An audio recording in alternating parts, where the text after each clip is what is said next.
اعوذ باللہ من الشیطان الرجیم بسم اللہ الرحمن الرحیم۔ پناہ مانگتے شیطان مردود سے جو انسان کا کھلم کھلا دشمن ہے۔ بسم اللہ الرحمن الرحیم، شروع اللہ کے نام سے جو بڑا مہربان اور نہایت رحم کرنے والا ہے۔ آج جو ہماری کلاس ہے رکوع نمبر 11۔ اس سے پہلے جو رکوع تھا اس میں ہم نے پڑھا تھا کہ اللہ تعالیٰ نے بنی اسرائیل سے کچھ وعدے لیے تھے اور ان وعدوں کو انہوں نے پورا نہیں کیا، جیسے کہ اللہ تعبدون الا اللہ، تم نے اللہ تعالیٰ کے سوا کسی اور کی عبادت نہیں کرنی، وبالوالدین احسانا، ماں باپ کے ساتھ اچھا سلوک کرنا ہے، والیتاما، اور یتیموں کے ساتھ اچھا سلوک کرنا ہے، وذی القربیٰ، رشتہ داروں کے ساتھ، والمساکین، مسکینوں کے ساتھ، واقیموا الصلاۃ وآتوا الزکاۃ، نماز کو قائم کرنا ہے، زکوٰۃ کو ادا کرنا ہے، وقولوا للناس حسنا، اور لوگوں کو اچھی باتیں کہنی ہیں۔ ان وعدوں میں سے انہوں نے اور کوئی وعدہ پورا نہیں کیا، اور اس کے بغیر اللہ تعالیٰ نے ان سے اور 3 وعدے لیے تھے کہ جیسے کسی کو ناحق قتل نہیں کرنا، کمزوروں کو گھروں سے نہیں نکالنا، اور تمہارے پاس کوئی قیدی آئے تو مال دے کر اس کو رہا کرنا۔ ان وعدوں میں سے بھی انہوں نے کسی وعدے کو پورا نہیں کیا۔ اب آج کی جو کلاس ہے رکوع نمبر 11۔ وَلَقَدْ آتَيْنَا مُوسَى الْكِتَابَ، اور البتہ تحقیق دی ہم نے موسیٰ علیہ السلام کو کتاب، وَقَفَيْنَا مِن بَعْدِهِ بِرُسُلٍ، اور بھیجے ہم نے لگاتار ان کے بعد کئی رسول، وَآتَيْنَا عِیسیٰ ابْنَ مریم، اور دی ہم نے مریم کے بیٹے یعنی عیسیٰ علیہ السلام کو البینات، واضح دلیلیں، وَأَیَّدْنَاهُ بِرُوحِ الْقُدُسِ، اور ہم نے اس کی تائید کی پاکیزہ روح کے ساتھ۔ أَفَكُلَّمَا جَاءَكُمْ رَسُولٌ بِمَا، کیا جب بھی کوئی رسول لایا تمہارے پاس وہ چیز، لا تہویٰ انفسکم، جسے تمہارے نفس نہیں چاہتے ہیں، استکبرتم، تو تم نے تکبر کیا، ففریقا کذبتم، بس تم نے پیغمبروں کی ایک جماعت کو جھٹلایا، وفریقا تقتلون، اور بعض انبیاء کو تم نے قتل کیا۔ وقالوا قلوبنا غلف، اور کہا انہوں نے ہمارے دل غلافوں میں ہیں، بل لعنہم اللہ بکفرہم، بلکہ اللہ تعالیٰ نے ان پہ لعنت فرمائی ان کے کفر کی وجہ سے، فقلیلا ما یؤمنون، پس بہت تھوڑے ہیں جو ایمان لاتے ہیں۔ وَلَمَّا جَاءَهُمْ كِتَابٌ، اور جب آئی ان کے پاس کتاب، من عند اللہ، اللہ تعالیٰ کی طرف سے، مصدق لما معهم، تصدیق کرنے والی ہے ان کتابوں کی جو ان کے پاس ہے، وَكَانُوا مِن قَبْلُ، اور تھے وہ اس سے پہلے، یستفتحون، فتح کے لیے توسل حاصل کرتے تھے، علی الذین کفروا، ان لوگوں کے خلاف جو کافر ہے، فلما جاءہم، پس جب آ گئی ان کے پاس، ما عرفوا، وہ ذات جس کو انہوں نے پہچان لیا، کفروا بہ، تو اس کا انکار کر گئے، فلعنت اللہ علی الکافرین، بس اللہ تعالیٰ کی لعنت ہے کافروں پہ۔ بئس ما اشتروا بہ انفسہم، بری ہے وہ چیز جو انہوں نے خریدی اپنی جانوں کے لیے، ان یکفروا، یہ کفر کرتے ہیں، بما انزل اللہ، ان چیزوں کا جو اللہ تعالیٰ نے نازل فرمائی، بغین، سرکشی کرتے ہوئے، ان ینزل اللہ من فضلہ، یہ کہ نازل کرتا ہے اللہ تعالیٰ اپنا فضل، علی من یشاء من عبادہ، جس پر چاہتا ہے اپنے بندوں میں سے، فباؤوا بغضب علی غضب، پس لوٹے وہ غضب پر غضب لے کر، وللکافرین عذاب مہین، اور کافروں کے لیے عذاب ہے رسوا کرنے والا۔ ان آیتوں کا تعلق پچھلے والے آیتوں کے ساتھ ہے۔ اس سے پہلے آپ لوگوں نے یہ پڑھا کہ جو بنی اسرائیل ہے انہوں نے اللہ تعالیٰ کی کتنی نافرمانیاں کی، ان نافرمانیوں کا ذکر آ رہا تھا کہ انہوں نے اللہ تعالیٰ کی کتابوں کو جھٹلایا، انہوں نے قیامت کے دن کو جھٹلایا، یہاں تک کہ انہوں نے اللہ تعالیٰ کے پیغمبروں کو بھی شہید کیا۔ اب دماغ میں یہ سوال آتا ہے، کیا ان کو کوئی سمجھانے والا نہیں تھا، ان کی کوئی رہنمائی کرنے والا نہیں تھا، وہ ایسی حرکتیں کیوں کرتے تھے؟ تو اللہ تعالیٰ فرماتے ہیں، وَلَقَدْ آتَيْنَا مُوسَى الْكِتَابَ، اور البتہ تحقیق دی ہم نے موسیٰ علیہ السلام کو کتاب، یعنی جو موسیٰ نبی علیہ السلام کی کتاب نازل ہوئی وہ توریت ہے، اور توریت جو کتاب ہے آسمانی کتابوں کے اندر قرآن کریم کے بعد اس کا سب سے زیادہ بلند مقام ہے، مرتبہ ہے، اور بڑی جامع کتاب ہے۔ وَقَفَيْنَا مِن بَعْدِهِ بِرُسُلٍ، اور بھیجے ہم نے لگاتار ان کے بعد کئی رسول، یعنی یعقوب علیہ نبی علیہ السلام سے لے کر عیسیٰ علیہ نبی علیہ السلام تک اللہ تعالیٰ نے اس قوم کے اندر بہت سارے رسول بھیجے، انبیاء بھیجے، پیغمبر بھیجے۔ تو اللہ تعالیٰ فرماتے ہیں، وَآتَيْنَا عِیسیٰ ابْنَ مَرْیَمَ الْبَیِّنَاتِ، اور دی ہم نے مریم علیہ السلام کے بیٹے عیسیٰ علیہ السلام کو واضح دلیلیں، کہ یہ سلسلہ جو ہے عیسیٰ علیہ نبی علیہ السلام پہ ختم ہوا اور اس کے بعد ہمارے محمد صلی اللہ تعالیٰ علیہ وسلم آئے، تو اللہ تعالیٰ نے عیسیٰ علیہ نبی علیہ السلام کو واضح دلیل عطا کی۔ اور جو عیسیٰ ہے یہ عربی زبان کا لفظ ہے، اور عبرانی زبان میں اس کی جو اصل ہے وہ عیشو بھی کہہ سکتے ہیں، یسوع بھی کہہ سکتے ہیں، جس کا معنی ہوتا ہے مبارک سردار۔ اور مریم جو ان کی ماں ہے علیہ الصلوۃ والسلام، امام بخاری رحمہ اللہ فرماتے ہیں کہ اس کا معنی ہوتا ہے عابدہ، عبادت کرنے والی۔ اور حضرت مریم علیہ نبی علیہ الصلوۃ والسلام کو اللہ تعالیٰ نے یہ شرف بخشا ہے کہ قرآن کے اندر خالی اسی عورت کا نام آیا ہے اور کسی عورت کا نام نہیں آیا ہے، نہ پہلی امتوں میں سے اور نہ اس امت میں سے۔ اور ان کا جو نام مبارک ہے وہ قرآن کے اندر 30 مرتبہ آیا ہے۔ آپ ایسا سمجھے کہ ہر پارے کے اندر ایک مرتبہ آیا ہے، تو ہر پارے کے اندر نہیں آیا ہے، یعنی 30 مرتبہ آیا ہے۔ اگر اس کو تقسیم کریں گے تو آپ سمجھے کہ ہر پارے کے اندر ایک ایک مرتبہ۔ تو اللہ تعالیٰ نے حضرت عیسیٰ علیہ نبی علیہ السلام کی نسبت یہاں پہ ان کی ماں کی طرف، والدہ کی طرف کی، اور اللہ تعالیٰ نے فرمایا یہاں پہ عیسیٰ بن مریم۔ اور یہ اس بات کی دلیل بھی ہے کہ عیسیٰ علیہ نبی علیہ السلام جو ہے وہ بغیر باپ کے پیدا ہوئے تھے۔ اگر ان کا باپ ہوتا تو اللہ پاک عیسیٰ علیہ نبی علیہ السلام کی نسبت ان کے باپ کی طرف کرتے، کیونکہ اللہ تعالیٰ نے قرآن کے اندر ایک اصول بیان کیا ہے، ادعوا لآبائہم، کہ باپ کی طرف نسبت کر کے پکارو۔ جو مرزا غلام قادیانی ہے، لعنتی ہے، اللہ پاک اس خبیث کو جہنم کے نچلے والے طبقے میں داخل کرے، جس نے نبوت کا دعویٰ کیا تھا۔ وہ شیطان کی شکل میں تھا،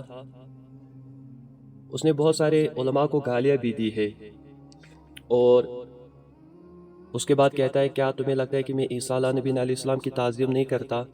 عیسیٰ علیہ نبی علیہ السلام کے متعلق اس نے بہت زبان درازی کی ہے اپنی کتابوں میں۔ اس کے بعد جب علماء نے اس کے متعلق آواز اٹھائی تو وہ کہنے لگا، وہ خبیث احمق، کہ کیا میں عیسیٰ علیہ نبی علیہ السلام کی تعظیم نہیں کرتا؟ اور بہت سارے علماء کو اس نے گالیاں بھی دی،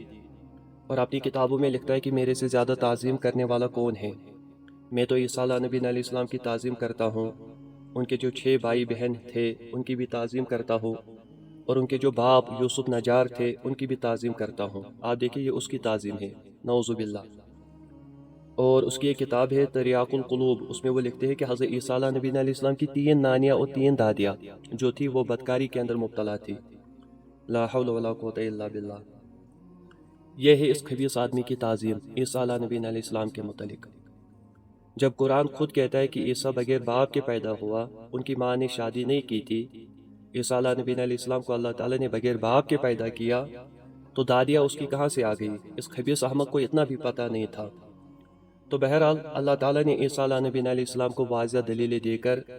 دنیا کے اندر بھیجا، مبعوث فرمایا۔ تو اللہ تعالیٰ فرماتے ہیں وَأَيَّدْنَاهُ بِرُوحِ الْقُدُسِ، اور ہم نے تائید کی اس کی پاکیزہ روح یعنی جبریل امین علیہ الصلوۃ والسلام کے ساتھ، تاکہ ان کو کوئی تکلیف نہ پہنچائے۔ اور جبریل علیہ الصلوۃ والسلام کی تائید کی ضرورت اس لیے پڑی کہ جب عیسیٰ علیہ نبی علیہ الصلوۃ والسلام نے اپنی قوم کے اندر اصلاح کا کام شروع کیا، بنی اسرائیل کے اندر تبلیغ کا کام شروع کیا، اور اپنی قوم کو کہا کہ یہ چیزیں ایسی تھی، تم نے ان چیزوں کو بگاڑ دیا، تم نے شریعت کو بگاڑ دیا، تم اللہ تعالیٰ کے نافرمان بن گئے، تو سارے کے سارے لوگ اس کے مخالف ہوئے۔ کیا مولوی، کیا عوام، کیا خاص، کیا چھوٹا، کیا بڑا، کیا پرید، کیا ان پڑھ، سارے کے سارے لوگ عیسیٰ علیہ نبی علیہ الصلوۃ والسلام کے مخالف ہوئے اور ان سے لڑنا شروع کیا۔ جیسے آج کل بہت سارے لوگ ہوتے ہیں نا اہل بدعت، جب ان کو کہا جاتا ہے کہ یہ کام تو دین کے اندر ہے ہی نہیں، یہ کام تو قرآن اور احادیث میں آتا ہی نہیں، تو وہ وہاں سے کیسے لڑنا شروع کرتے ہیں۔ ایک بندے کو درس سنتے ہوئے 50 سال ہوئے لیکن ایک بدعت کو چھوڑنے کو تیار نہیں ہے۔ ایک بدعت کا چھوڑنا سب سے بڑا مجاہدہ ہے۔ اَفَكُلَّمَا جَاءَكُمْ رَسُولٌ بِمَا، کیا جب بھی کوئی رسول آیا تمہارے پاس وہ چیز لَا تَهْوَىٰ أَنفُسُكُمْ، جسے تمہارے نفس نہیں چاہتے تھے، اسْتَكْبَرْتُمْ، تو تم نے تکبر کیا، فَفَرِيقًا كَذَّبْتُمْ، پس پیغمبروں کے ایک فریق کو تم نے اے ظالموں جھٹلایا، وَفَرِيقًا تَقْتُلُونَ، اور ایک فریق کو تم نے قتل کیا، جیسے شیعہ علیہ السلام، زکریا علیہ السلام،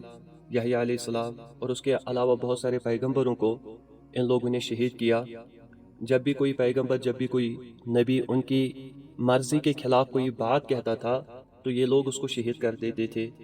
جیسے حضرت یحییٰ علیہ نبی علیہ السلام کے زمانے میں جو بادشاہ تھا وہ اپنی بانجی کے ساتھ نکاح کرنا چاہتا تھا، تو یحییٰ علیہ نبی علیہ السلام ان کے پاس گئے، کہا دیکھو میں نے سنا ہے تو اپنی بانجی کے ساتھ نکاح کرنا چاہتا ہے۔ اس نے کہا ہاں۔ تو یحییٰ علیہ نبی علیہ السلام نے کہا یہ تو ہماری شریعت میں اجازت نہیں ہے، تمہارے پاس اتنی عورتیں ہیں، تمہارے پاس اتنی لونڈیاں ہیں، ان میں سے تم جس سے چاہو نکاح کر سکتے ہو، تمہیں کیا کمی ہے؟ میری ذمہ داری تھی تمہیں یہ کہنا، تو میں نے اپنا فریضہ ادا کیا۔ تو اس بادشاہ نے کہا تو کون ہوتا ہے؟ جب اس بادشاہ کی مرضی کے خلاف یحییٰ علیہ نبی علیہ السلام نے اس سے بات بولی، دعوت دی، تو اس بادشاہ نے کیا کام کیا؟ اس نے پھر حضرت یحییٰ علیہ نبی علیہ السلام کو شہید کیا۔ وَقَالُوا قُلُوبُنَا غُلُفٌ، اور کہا انہوں نے کہ ہمارے دلوں میں ہمارے دل جو ہے وہ غلافوں میں ہیں۔ غلف جو ہے یہ اغلف کی جمع ہے، اس کا مطلب ہوتا ہے غلاف۔ جیسے قرآن کریم پہ غلاف چڑھائی جاتی ہے تاکہ اس پہ گرد و غبار نہ لگ جائے، دعا نہ لگ جائے، بے حرمتی نہ ہو۔ تو یہ جو یہودی عیسائی ہے انہوں نے کہا کہ ہمارے دلوں کے اندر معرفت ہے اور علم ہے اور ہمارے دلوں کے اندر بڑی پاکیزگی کی چیزیں ہیں، تو ہم نے اپنے دلوں پہ غلاف چڑھائی ہے تاکہ تمہاری ان حق باتوں کی گرد و غبار کی دھول ہمارے دلوں پہ نہ لگ جائے۔ تو اللہ تعالیٰ فرماتے بل لعنہم اللہ بکفرہم، یہ بات نہیں ہے کہ ان یہودیوں کے عیسائیوں کے دل بڑے صاف ہیں، یہ کہتے ہیں ہم نے اپنے دلوں پہ غلاف چڑھائی ہے اور میرے جو انبیاء ہیں ان کی باتیں گرد و غبار والی ہے، بلکہ اللہ تعالیٰ نے ان عیسائیوں پہ، یہودیوں پہ، ان نافرمانوں پہ لعنت فرمائی ہے ان کے کفر کی وجہ سے۔ فَقَلِيلًا مَا يُؤْمِنُونَ، پس ان میں بہت ہی کم ہے جو ایمان لاتے ہیں۔ یہاں تک کہ میں نے آپ کو اس سے پہلے بھی کہا کہ یہ سارے کے سارے یہودی نبی علیہ السلام کو جانتے تھے کہ واقعی میں یہ سچا پیغمبر ہے۔ یعرفونہ کما یعرفون ابناءہم، اس طرح پہچانتے تھے جیسے باپ اپنی اولاد کو پہچانتا ہے۔ اس کے بعد اس ضد کی وجہ سے نبی علیہ السلام پہ ایمان نہیں لاتے تھے کیونکہ یہ بہت بڑے ضدی تھے۔ جیسے حضرت عبداللہ بن سلام رضی اللہ تعالیٰ عنہ کے متعلق آتا ہے، جب وہ مسلمان ہوئے، بخاری شریف میں ہے، جب انہوں نے کلمہ پڑھا وہ نبی علیہ السلام کے پاس بیٹھے تھے اور آگے سے 3 یہودی آئے، تو انہوں نے عرض کیا اللہ کے نبی علیہ السلام میں اس پردے کے پیچھے چھپ جاتا ہوں، یہ جو 3 یہودی آئے ہیں آپ ان کو میرے بارے میں کہنا کہ عبداللہ بن سلام کیسے آدمی تھے، کیسے انسان تھے۔ تو جب عبداللہ بن سلام رضی اللہ تعالیٰ عنہ پردے کے پیچھے چھپ گئے اور یہ 3 یہودی نبی علیہ السلام کے پاس آئے تو اللہ کے نبی علیہ السلام نے فرمایا کیف فیکم ابن سلام، عبداللہ ابن سلام تم میں کیسا آدمی ہے، کیسا انسان ہے؟ تو وہ کہنے لگے خیرنا وابن خیرنا، ہم میں بہتر ہے اور بہتر کا بیٹا ہے، اعلمنا وابن اعلمنا، سب سے بڑا عالم ہے اور عالم کا بیٹا ہے، سیدنا وابن سیدنا، ہمارا سردار ہے اور سردار کا بیٹا ہے۔ تو نبی علیہ السلام نے فرمایا اگر اس نے اسلام قبول کیا تو تمہارا حال کیا ہوگا، تمہارا رویا کیا ہوگا، تم کیا کرو گے؟ تو وہ کہنے لگے اعاذہ اللہ من الاسلام، اللہ تعالیٰ اسے اسلام سے پناہ میں رکھے۔ ابھی یہ باتیں ہو رہی تھی کہ عبداللہ ابن سلام رضی اللہ تعالیٰ عنہ پردے سے باہر آ گئے اور انہوں نے زور سے کہا اشہد ان لا الہ الا اللہ وحدہ لا شریک لہ واشہد ان محمدا عبدہ ورسولہ۔ وہ یہودی جنہوں نے ان کی تعریف کی تھی وہی لوگ کہنے لگے پھر شرنا وابن شرنا، ہمیں سب سے بڑا شرارتی ہے اور بڑے شرارتی کا بیٹا ہے۔ آپ اندازہ لگائے وہی آدمی، وہی زبانیں، اور پہلے کیا کہا اب کیا کہہ رہے ہیں، مگر ضد کا کوئی علاج ہی نہیں ہوتا، جانتے پہچانتے ہوئے بھی ایمان نہیں لایا، سوائے عبداللہ ابن سلام نے اور 5-6 یہودی تھے جنہوں نے ایمان لایا۔ تو ولما جاءہم کتاب من عند اللہ، اور جب آئی ان کے پاس کتاب اللہ تعالیٰ کی طرف سے یعنی قرآن کریم، مصدقا لما معہم، تصدیق کرنے والے ہی ہے ان کتابوں کی جو ان کے پاس ہے، یعنی قرآن جب نازل ہوا قرآن بھی تصدیق کرتا ہے پچھلی کتابوں کی اور پچھلی کتابیں بھی تصدیق کرتی ہے قرآن کی۔ تو جب یہ قرآن کا ہی انکار کریں گے تو سیدھی بات ہے انہوں نے اپنی کتابوں کا بھی انکار کیا۔ ہاں اگر قرآن کریم کے اندر کچھ اور لکھا ہوتا، ان کتابوں کے اندر کچھ اور لکھا ہوتا تو پھر یہ کہہ سکتے تھے کہ ہماری کتابوں میں کچھ اور ہے، قرآن میں کچھ اور ہے، ہم اس کو مانتے ہی نہیں، مگر یہ قرآن تو ان کا مصدق ہے، یہ قرآن تو ان کی تصدیق کرتا ہے۔ وَكَانُوا مِن قَبْلُ، اور تھے وہ اس سے پہلے يَسْتَفْتِحُونَ عَلَى الَّذِينَ كَفَرُوا، فتح کے لیے توسل حاصل کرتے تھے ان لوگوں کے خلاف جو کافر ہے۔ یعنی جب اللہ کے نبی علیہ السلام دنیا میں نہیں آئے تو فتح کا مطلب یہ بھی ہوتا ہے کھولنا. اور جب اللہ کے نبی علیہ السلام دنیا میں نہیں آئے تھے تو یہ جو بنی اسرائیل تھے یہ مکہ پاک کے کافروں پہ اس بات کو کھولتے تھے کہ آخری نبی آنے والے ہیں جو کہ سچے ہوں گے. اور یہ بھی کہہ سکتے ہیں کہ فتح کا مطلب ہوتا ہے کامیابی، کہ جو یہودی تھے نبی علیہ الصلوۃ والسلام کے آنے سے پہلے کافروں کے مقابلے میں فتح اور کامرانی کے لیے دعا کرتے تھے اور کہتے تھے اے اللہ نبی آخر الزمان کے وسیلے سے ہمیں ہمارے دشمنوں پہ فتح عطا فرما. اب انسان وسیلہ اسی کا دے گا جس کی وہ تعظیم کرتا ہے. آپ صلی اللہ تعالیٰ علیہ وسلم کی تعظیم بھی کرتے تھے اور آپ صلی اللہ تعالیٰ علیہ وسلم کے وسیلے سے دعا بھی کرتے تھے. یہ یہودی کہ جو آخر الزمان نبی علیہ الصلوۃ والسلام آئیں گے، ہم ان کے ساتھ مل کر کافروں کے ساتھ مقابلہ کریں گے، ہم جیتیں گے، فلاں پائیں گے. فلما جاءہم، پر جب آ گئی ان کے پاس ما عرفوا، وہ ذات جس کو انہوں نے پہچان لیا، کفروا بھی، تو اس کا انکار کر گئے. اب جب نبی علیہ السلام دنیا کے اندر آئے، مبعوث ہوئے، تو اس کے بعد جو یہودی اس سے پہلے جو یہودی وسیلے نبی علیہ السلام کے وسیلے سے دعا مانگتے تھے، اس کے بعد جب اللہ کے نبی آئے اب ان کو چاہے تھا ایمان لائے، لیکن اس کے بعد انہوں نے اس ذات کا انکار کیا، نبی علیہ الصلوۃ والسلام کا انکار کیا. فلعنۃ اللہ علی الکافرین، پس اللہ تعالیٰ کی لعنت ہے کافروں پہ. اب یہاں پہ ایک بات یہ بھی سمجھے کہ یہاں پہ جو توسل کا لفظ آیا، وسیلے کا لفظ آیا، کیا وسیلہ مانگنا جائز یا نہیں؟ جو توسل رکھنے والا ہوگا، جو وسیلہ مانگنے والا ہوگا، اگر اس کا عقیدہ یہ ہے کہ جس کا میں وسیلہ لاتا ہوں وہ حاضر ناظر ہے، اس کو علم غیب ہے، وہ میرے کام بنا سکتا ہے، تو ایسا بندہ جس کا عقیدہ یہ ہو اور اس کے بعد اس عقیدے کے ساتھ وہ وسیلہ مانگے تو وہ مشرک ہو جاتا ہے. اور اگر کسی بندے کا عقیدہ یہ ہے کہ میں جس کا وسیلہ لاتا ہوں وہ میرا کام نہیں بنا سکتا، وہ حاضر ناظر نہیں ہے، بلکہ میں اس کی محبت کا وسیلہ لاتا ہوں کہ وہ اللہ تعالیٰ کا نیک بندہ تھا، عقائد بھی اس بندے کے صحیح ہو، تو تب تو وسیلہ مانگنا جائز ہے. لیکن اگر وسیلہ مانگنے والا اس کا عقیدہ یہ ہو کہ جس کا میں وسیلہ لاتا ہوں وہ حاضر ناظر ہے، وہ میرا کام بنائے گا، اس کے پاس علم غیب ہے، وہ اللہ کو منائے گا، تب تو وسیلہ مانگنا جائز نہیں ہے. جیسے میں کہتا ہوں اے اللہ نبی علیہ الصلوۃ والسلام سے مجھے محبت ہے، میں آپ کو اس محبت کا واسطہ دیتا ہوں، میرا یہ کام بنا دے، تو یہ وسیلہ مانگنا جائز ہے. اے اللہ مجھے حضرت ابوبکر صدیق، حضرت عمر فاروق، حضرت شیخ عبد القادر جیلانی سے محبت ہے، میں ان کی محبت کا واسطہ دیتا ہوں کہ وہ نیک تھے، میرا یہ کام بنا دے، تو ایسا وسیلہ مانگنا جائز ہے. اب اگر کوئی بندے کا عقیدہ یہ ہو کہ شیخ عبد القادر جیلانی ہی میرا کام کرے گا، وہ حاضر ناظر ہے، اس کے پاس تمام اختیارات ہے، تب وسیلہ مانگنا جائز نہیں ہے. تو اللہ تعالیٰ فرماتے بے سمجھترو بھی انفسہم، بری ہے وہ چیز جو انہوں نے خریدی اپنی جانوں کے لیے، یعنی اپنی جانوں کے لیے ان لوگوں نے کفر کو خریدا، اور یہ بہت برا سودا ہے. اور کس چیز کا کفر کیا ان لوگوں نے؟ ان یکفروا بما انزل اللہ، یہ کفر کرتے ہیں ان چیزوں کا جو اللہ تعالیٰ نے نازل فرمائی، بغین سرکشی کرتے ہوئے، ان ینزل اللہ من فضل،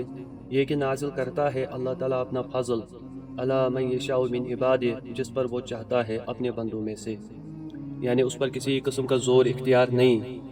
اللہ تعالیٰ ایک جگہ فرماتے ہیں واللہ یختص برحمتہ من یشاء، اور اللہ تعالیٰ اپنی رحمت کے ساتھ خاص کرتا ہے جس کو چاہتا ہے. ان کے کفر اور انکار کا نتیجہ یہ ہوا پھر فباؤوا بغضب علی غضب، پس لوٹے وہ غضب پر غضب لے کر. ایک غضب پہلے پیغمبروں کی نافرمانی اور اس کے بعد دوسرا غضب نبی علیہ الصلوۃ والسلام کا بھی انہوں نے انکار کیا. وللکافرین عذاب مہین، اور کافروں کے لیے عذاب ہے رسوا کرنے والا. وَإِذَا قِيلَ لَهُمْ، اور جب ان یہودیوں سے کہا جاتا ہے آمنوا بما انزل اللہ، ایمان لاؤ اس چیز پر جو اللہ تعالیٰ نے نازل فرمائی، یعنی قرآن پاک پر، اور آخری پیغمبر کا تشریف لانا بھی تمہارے علم میں ہے، اور تم بخوبی جانتے ہو کہ حضرت محمد صلی اللہ علیہ وسلم وہی پیغمبر ہے جنہوں نے آنا تھا، اور تم اس بات کو بھی جانتے ہو کہ ان پر اللہ تعالیٰ کا کلام نازل ہوگا. لہٰذا جب تم ان تمام علامتوں اور نشانیوں سے واقف اور آگاہ ہو تو اب اس کتاب قرآن کریم پر ایمان لاؤ. تو اس کے جواب میں ان لوگوں نے کیا فرمایا؟ قالو، یہودیوں نے کہا، یؤمنو، ہم ایمان رکھتے ہیں، بما انزل علینا، اس چیز پر جو ہماری طرف نازل کی گئی کہ ہم تو توریت پر ایمان لانے کے پابند ہے، وَيَكْفُرُونَ بِمَا وَرَاءَهُ، اور انکار کرتے تھے اس کے علاوہ تمام چیزوں کا، کہ توریت کے علاوہ کسی اور چیز پر ایمان لانے کا اللہ تعالیٰ نے ہمیں پابند نہیں کیا۔ تو اللہ تعالیٰ نے اس کے بدلے دو جواب دیے، ایک جواب تحقیقی تھا اور دوسرا جواب الزامی تھا، کہ اللہ تعالیٰ نے فرمایا وَهُوَ الْحَقُّ مُصَدِّقًا لِمَا مَعَهُمْ، حالانکہ وہ حق ہے، تصدیق کرنے والی ہے ان کے پاس اس کی جو ان کے پاس ہے۔ یعنی ایک تو یہ کہ قرآن کریم جو ہے حق کی کتاب ہے، اس میں جو تمام مسائل وہ حق پہ مبنی ہیں، تو کیا حق پر ایمان لانا ان کے فریضے میں داخل نہیں ہے؟ اور دوسری بات یہ بیان کی گئی کہ قرآن کریم ان کی کتابوں یعنی توریت، انجیل، زبور، ان کتابوں کی مصدق ہے، تصدیق کرنے والی ہے، کہ ان کتابوں کے اندر جو عقائد ہے وہی قرآن پاک کے اندر بھی ہے، وہی قرآن پاک کے اندر بھی بیان کیے گئے۔ تو اگر یہ گواہ کا ہی انکار کریں گے تو سیدھی بات ہے یہ اپنی کتابوں کا بھی انکار کرتے ہیں، کہ اگر ایک بندہ گواہ کا انکار کرے تو سیدھی بات ہے وہ اس سچائی کا بھی انکار کرتا ہے جس سچائی کے متعلق وہ گواہ ہیں اور جس کے متعلق وہ گواہی دے رہا ہے۔ تو اگر یہ لوگ قرآن کا انکار کریں گے، قرآن تو تصدیق کرتی ہے ان کی کتابوں کی، تو جب انہوں نے گواہ کا، شاہد کا ہی انکار کیا تو سیدھی بات ہے یہ اپنی کتابوں کا بھی انکار کر رہے ہیں۔ ہاں، اگر توریت کے اندر الگ عقائد ہوتے، قرآن کے اندر الگ عقائد ہوتے، پھر یہ لوگ کہہ سکتے تھے کہ پچھلی کتابوں کے اندر ہماری کتابوں میں یہ باتیں ہیں، قرآن کے اندر یہ باتیں ہیں، ہم اس سے اس لیے انکار کرتے ہیں۔ یہ بات تو ہے ہی نہیں، بلکہ جو ان کتابوں کے اندر عقائد ہے کہ اللہ کے سوا کسی سے ہوتا نہیں ہے، وہی قرآن کے اندر بھی عقائد ہے، بلکہ یہ لوگ تو خالی زبانی دعویٰ کرتے ہیں کہ ہم تو خالی اپنی کتابوں کو مانتے ہیں اور ہم کسی کتاب پہ ایمان نہیں لائیں گے، بلکہ یہ جو دعویٰ کرتے ہیں کہ ہم اپنی کتابوں کو مانتے ہیں، یہ دعویٰ بھی ان کا جھوٹا ہے۔ اب آگے اللہ تعالیٰ نے اور 3 جواب دیے۔ کیا جواب؟ کہ اللہ تعالیٰ نے فرمایا قل، اے نبی آپ ان کو کہہ دیجئے فَلِمَ تَقْتُلُونَ أَنْبِيَاءَ اللَّهِ مِنْ قَبْلُ، اگر تم واقعی میں توریت کو مانتے، اپنی کتاب کو مانتے، یہ جو تم دعویٰ کرتے ہو، تو تم اللہ تعالیٰ کے پیغمبروں کو ناحق قتل نہیں کرتے۔ ان کو تم مومنین، اگر تم مومن ہوتے، یعنی اگر تم توریت کو مانتے جو تم دعویٰ کرتے ہو کہ ہم اپنی کتابوں پہ ایمان لانے کے پابند ہیں اور کسی کتاب پہ ہم ایمان نہیں لائیں گے، تو اللہ تعالیٰ نے اپنے پیارے نبی کو کہا یہ جو دعویٰ کرتے ہیں نا، یہ دعویٰ بھی ان کا جھوٹا ہے، کہ اگر یہ توریت پہ ایمان لاتے تو کیا یہ اللہ تعالیٰ کے پیغمبروں کو قتل کرتے؟ یہ نبی علیہ السلام کے زمانے کے اندر جو یہودی موجود تھے، ان کے بڑوں نے جو کام کیے ان کو بتایا جا رہا ہے، شرمندہ کیا جا رہا ہے، کہ اگر تمہارے بڑے توریت پہ ایمان لاتے تو وہ پیغمبروں کو ناحق قتل نہیں کرتے۔ لہٰذا یہ جو تم کہتے ہو نا کہ ہم اپنی کتاب توریت پہ ایمان لاتے ہیں، یہ جو دعویٰ ہے بالکل جھوٹا ہے۔ اور دوسری بات فرمائی وَلَقَدْ جَاءَكُم مُوسَىٰ بِالْبَيِّنَاتِ، اور البتہ تحقیق لائے تمہارے پاس موسیٰ علیہ السلام واضح دلیلیں، یعنی تم لوگوں نے اپنی آنکھوں سے دیکھا، تمہارے بڑوں نے دیکھا کہ اللہ تعالیٰ نے دریا کو پھاڑ کر فرعون کو اس کے اندر غرق کیا، وادی طے کے اندر بادلوں کا سایہ تم پہ کیا گیا، اللہ پاک نے تمہیں منصلبہ عطا کیا، اس کے بعد پتھر سے اللہ تعالیٰ نے پانی کے چشمے نکالے، اور اس کے بغیر بے شمار نشانیاں موسیٰ نبی علیہ السلام لے کے آئے۔ ثم اتخذتم العجل من بعدہ، اس کے بعد تم لوگوں نے کیا کام کیا؟ تم نے گائے کے بچڑے کی عبادت شروع کی، سونے چاندی کو پگھلا کے گائے کے بچڑے کی مورتی بنائی، اس کے بعد اس کی عبادت کرنا تم لوگوں نے شروع کیا۔ تو کیا تمہاری توریت کے اندر یہ حکم ہے کہ اللہ تعالیٰ کے بغیر کسی اور کی عبادت کرو؟ تم کہتے ہو کہ ہم خالی توریت پہ ایمان لاتے ہیں، یہ جو تم دعویٰ کرتے ہو جھوٹا کرتے ہو۔ اگر تم اپنی کتاب پہ بھی ایمان لاتے تو تم اللہ تعالیٰ کی ذات میں شریک ٹھہراتے، تو کیا تم اس بچڑے کی عبادت کرتے؟ ایسا تو ہو ہی نہیں سکتا تھا نا، کہ توریت میں تمہیں توحید پہ رہنے کا حکم دیا گیا تھا کہ اللہ تعالیٰ کے سوا تم نے کسی اور کے سامنے سر نہیں جھکانا ہے۔ تو یہ جو تمہارا دعویٰ ہے بالکل غلط ہے۔ وَأَنْتُمْ ظَالِمُونَ، اور تم ظالم تھے، تم نے بچڑے کو معبود بنا لیا، اور وہ بچڑا ان زیورات سے بنایا گیا تھا جن زیورات کا استعمال کرنا تمہارے لیے جائز ہی نہیں تھا، اور تم اس کو رب ماننے لگے، تم نے اس کے سامنے سجدہ کیا۔ تو یہ جو تمہارا دعویٰ ہے کہ ہم توریت پہ ایمان لاتے، یہ بھی جھوٹا ہے۔ اس کے بعد تیسرا جواب اللہ تعالیٰ نے دیا کہ جب یہ بنی اسرائیل قوم وادی طے میں تھی، وادی سینائی میں تھی، تو انہوں نے موسیٰ نبی علیہ السلام سے کیا کہا تھا؟ اے موسیٰ، اب تو ہم آزاد ہوئے، اب ہمارے پاس کوئی کتاب ہونی چاہیے تاکہ اس کتاب کے مطابق ہم زندگی گزاریں۔ اس کے بعد موسیٰ نبی علیہ السلام اللہ تعالیٰ کے پاس گئے، اللہ پاک نے ان کو توریت عطا کی، والفرقان لعلکم تہتدون، جو ہدایت کی کتاب ہے، راہ دکھانے والی ہے۔ تو جب موسیٰ نبی علیہ السلام توریت لے کے آئے تو انہوں نے اپنی قوم کو کہا کہ یہ اللہ تعالیٰ نے توریت کتاب دی ہے۔ قوم نے کہا ہمارے سامنے پڑھو۔ جب موسیٰ نبی علیہ السلام نے پڑھی، انہوں نے کہا یہ تو بہت مشکل کتاب ہے، ہم تو اس پہ عمل نہیں کر سکتے۔ آپ اللہ تعالیٰ کے پاس واپس جائے اور اللہ تعالیٰ کو کہے یا تو اس کے بدلے اور کوئی کتاب دے، یا تو اللہ پاک کو کہے کہ اس کے اندر آسانی کرے، ہم تو اس پہ عمل نہیں کر سکتے۔ تو اللہ تعالیٰ فرماتے وَإِذْ أَخَذْنَا مِيثَاقَكُمْ، اور جب ہم نے تم سے پختہ وعدہ لیا تھا، وَرَفَعْنَا فَوْقَكُمُ الطُّورَ، اور ہم نے بلند کیا تھا تمہارے اوپر طور پہاڑ کو، کہ اللہ تعالیٰ نے کوہ طور پہاڑ کو اٹھا کر ان کے سروں پہ رکھا، جیسے چھت ہوتی ہے نا مکان کی، ویسے اللہ تعالیٰ نے کوہ طور کا پہاڑ اٹھا کے ان کے سروں پہ رکھا۔ خُذُوا مَا آتَيْنَاكُمْ بِقُوَّةٍ، پکڑو اس کو جو ہم نے تمہیں دیا ہے مضبوطی کے ساتھ، یعنی یہ جو توریت ہے اس کو مضبوطی کے ساتھ پکڑو۔ وَاسْمَعُوا، اور سنو۔ قَالُوا سَمِعْنَا وَعَصَيْنَا، انہوں نے کہا ہم نے سن لیا اور ہم نے مانا نہیں، مطلب یہ کہ ہم نے کتاب کو سن لیا مگر اس پر ہم عمل نہیں کریں گے۔ تو کیا تمہارا ایمان تمہیں یہ سبق دیتا ہے کہ جو تم نے اللہ پاک کے ساتھ وعدہ کیا تھا اس وعدے کو تم توڑ دو؟ وَأُشْرِبُوا فِي قُلُوبِهِمُ الْإِجْلَ، اور پلا دی گئی ان کے دلوں میں بچھڑے کی محبت، بِكُفْرِهِمْ، ان کے کفر کی وجہ سے۔ قُلْ بِئْسَ مَا يَأْمُرُكُمْ بِهِ إِيمَانُكُمْ، آپ صلی اللہ علیہ وسلم فرما دے بری ہے وہ چیز جس کے لیے حکم کرتا ہے تمہیں تمہارا ایمان، ان کنتم مومنون، اگر تم مومن ہو۔ کیا تمہارا ایمان تمہیں بچڑے کی پوجا کا حکم دیتا ہے؟ کیا توریت کے اندر لکھا ہوا تھا؟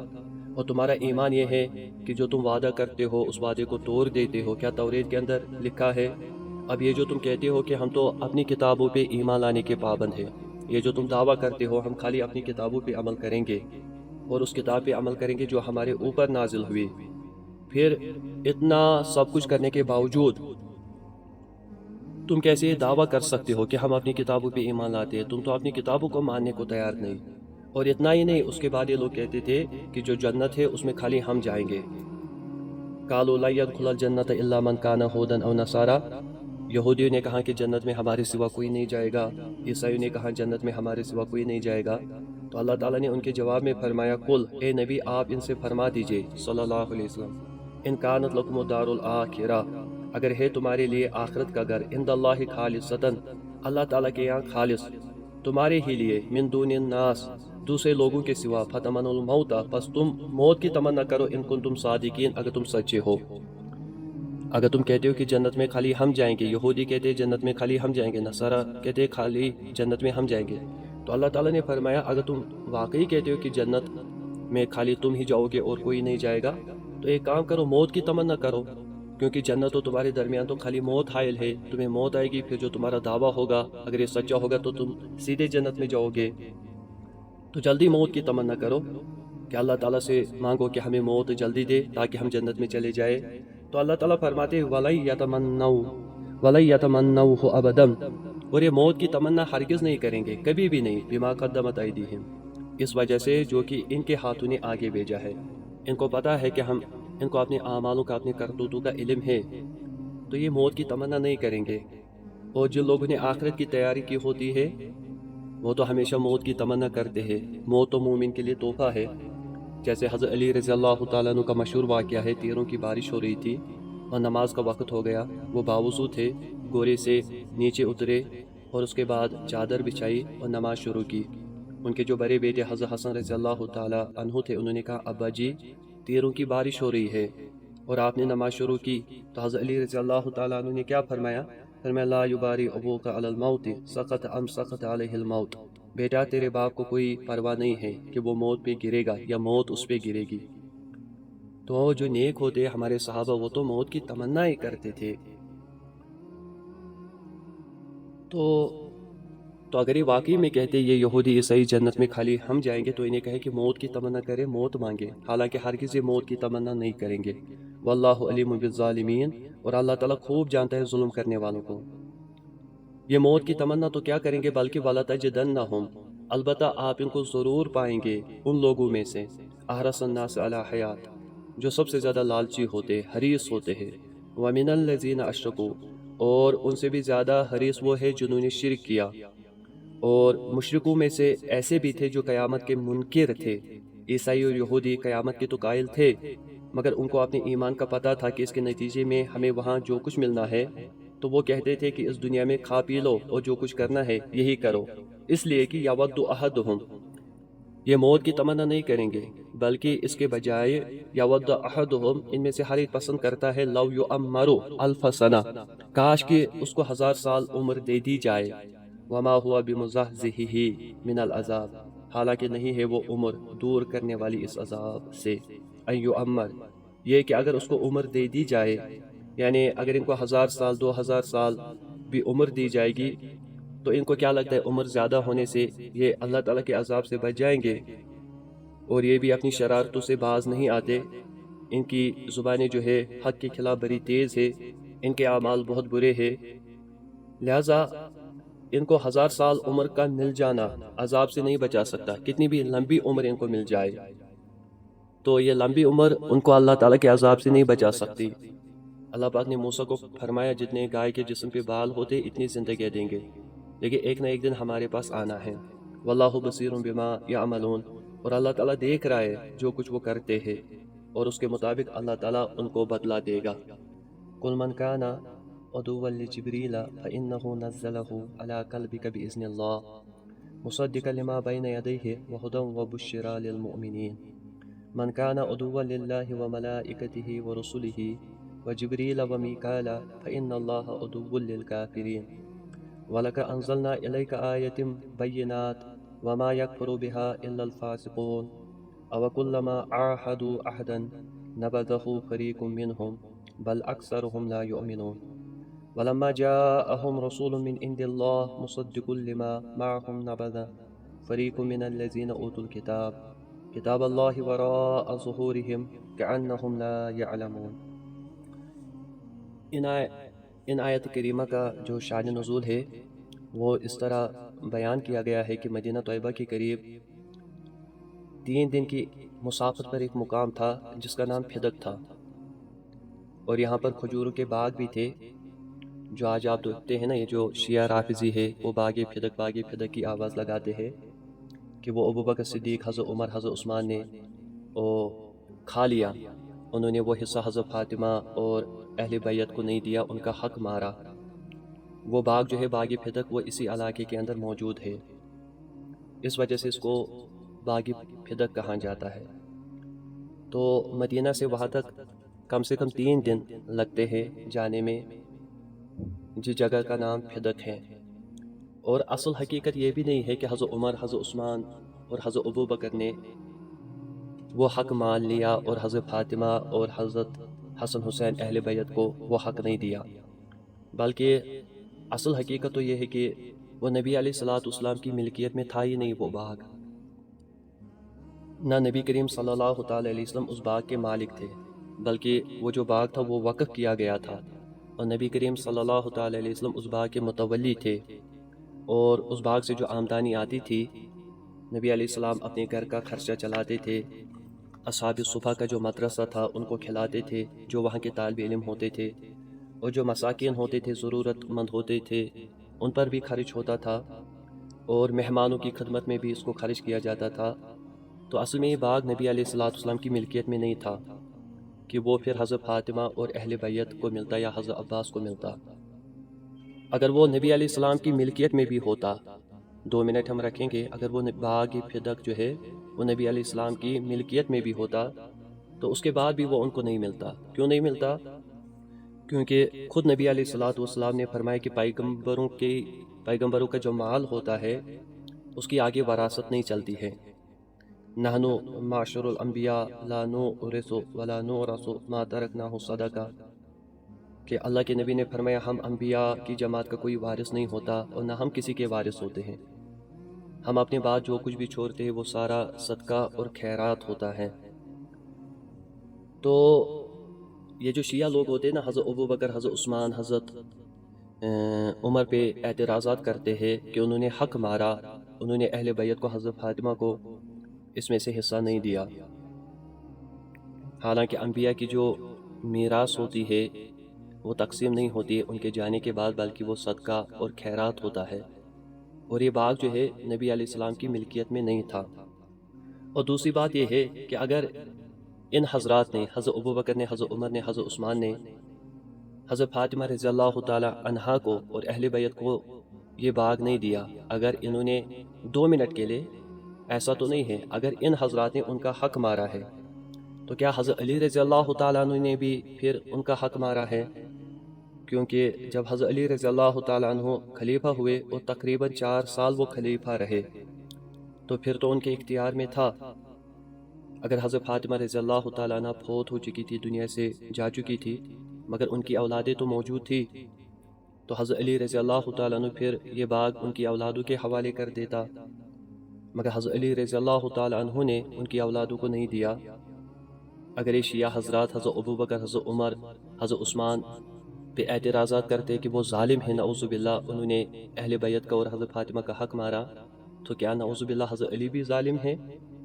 کیا وہ بھی اس ظلم کے اندر برابر شریک ہے؟ پھر تو انہوں نے بھی حق مارا کہ ان کی خلافت کے اندر وہ چاہتے، ان کو اختیار تھا، وہ حضرت فاطمہ کی اولادوں کو یہ باغ دیتا، لیکن ایسی بات نہیں ہے۔ اصل میں یہ جو شیعہ ہے نا، انہوں نے پتہ نہیں اپنی کتابوں کے اندر کیا کیا باتیں لکھی ہے۔ اللہ تعالیٰ ان کو ہدایت دے اور ہمیں ان کے فتنے سے بچائے۔ تو خیر، یہ جو پھدک کی جگہ تھی یہ بڑی مشہور تھی، اور یہ مشہور اس وجہ سے بھی تھی کہ اس علاقے کے اندر یہودیوں کا ایک سب سے بڑا عالم رہتا تھا جس کا نام عبداللہ بن سوریہ تھا، اور یہ جو تھا یہ ایک آنکھ سے کانا بھی تھا اور شرارتی بندہ تھا، اور یہودیوں کا سب سے بڑا پیشوا تھا، اپنے مذہب کا سب سے بڑا پیشوا تھا۔ لوگ اس سے بہت دور سے ملنے کے لیے بھی آتے تھے۔ یہ لوگوں کو الٹی سیدھی باتیں بتاتا تھا اور اس کے بعد نبی علیہ السلام کے پاس بھیجتا تھا اور کہتا تھا کہ جاؤ نبی علیہ السلام سے یہ سوال کرو، حضرت ابوبکر سے یہ سوال کرو، حضرت عمر سے یہ سوال کرو۔ اور اس شہر کے اندر یہودیوں کا ایک کالج تھا، آپ سمجھے، اس کالج کا نام بیت المدارس تھا، تو اس نام پر وہاں پہ ایک کالج تھا۔ تو ایک دفعہ نبی علیہ السلام اس کالج کے اندر تشریف لے گئے کہ اللہ کے نبی علیہ السلام کے پاس بہت سارے لوگ بھی آتے تھے دین سیکھنے کے لیے، تو نبی علیہ السلام وہاں سے جا رہے تھے، سوچا آج چلو اس کالج کے اندر دعوت دیں گے، وہاں پہ تعلیم یافتہ لوگ بھی ہوں گے، ان کو اپنی دعوت پیش کریں گے۔ تو جب اللہ کے نبی علیہ السلام اس کالج کے اندر گئے تو اتفاقاً جب نبی علیہ السلام وہاں پہ پہنچے تو یہ عبداللہ ابن سوریہ بھی اس وقت وہاں پہ موجود تھا، تو آپس میں سوال جواب شروع ہو گئے۔ اللہ کے نبی علیہ السلام نے ہر بات کا جواب دیا، اور وہ جو عبداللہ ابن سوریہ تھا وہ لاجواب ہو گیا۔ آخر میں وہ کہنے لگا، اچھا یہ تو بتاؤ کہ تمہاری طرف جو وحی لاتا ہے وہ کون سا فرشتہ ہے؟ تو نبی علیہ السلام نے فرمایا وہ جبریل ہے۔ تو وہ عبداللہ ابن سوریہ کہنے لگا، یہ تو ہمارا دشمن ہے، کیا یہ آپ کے پاس آتا ہے اور آپ کے پاس آ کر ہماری چغلیاں بیان کرتا ہے؟ یعنی ان کے باروں نے جو کارنامے کیے تھے جو میں نے اس سے پہلے کلاسز میں بتایا، وہ تو اللہ کے نبی علیہ السلام کو بتائے گئے جبریل علیہ السلام کے ذریعے۔ تو یہ عبداللہ ابن سوریہ کہنے لگا، یہ جو جبریل تمہارے پاس آتا ہے کہ یہ آپ کے پاس ہماری چغلیاں لے کے آتا ہے اور پھر آپ کو یہ باتیں بتاتا ہے؟ اگر جبریل کے بجائے آپ کے پاس میکائیل آتا جس کے ذمے اللہ تعالیٰ نے بارشوں کا کام رکھا ہے تو ہم آپ پہ ایمان لاتے۔ اس کے بعد یہ آیتیں نازل ہوئی کہ اللہ تعالیٰ فرماتے، کل اے نبی صلی اللہ علیہ وسلم آپ ان سے فرما دے، من کان عدوا لجبریل، جو شخص دشمن ہے جبریل کا۔